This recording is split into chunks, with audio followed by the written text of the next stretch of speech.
Today's video topic is on the Boonton USB wideband peak power sensors.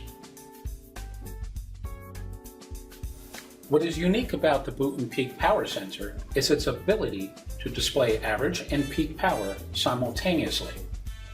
Here we're looking at a pulse signal that has OFDM modulation.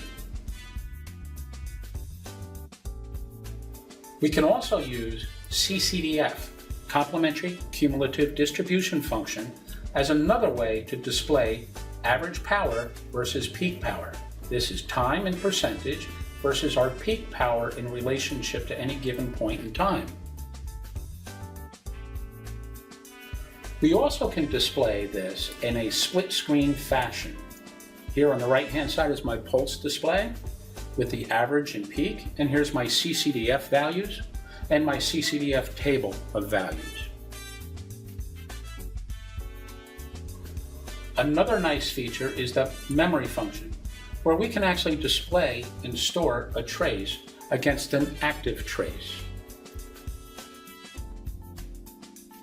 By driving a limiter, which can be used to protect an amplifier or distributed antenna system type of products against overload, I'm going to drive the limiter by increasing the amplitude into the device.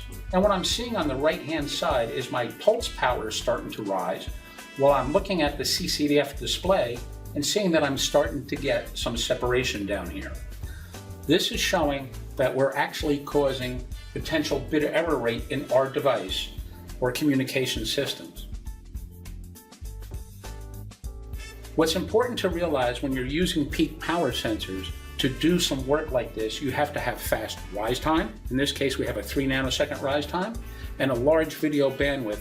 In this case, we have 195 megahertz of video bandwidth. This is important when you're working with communication signals.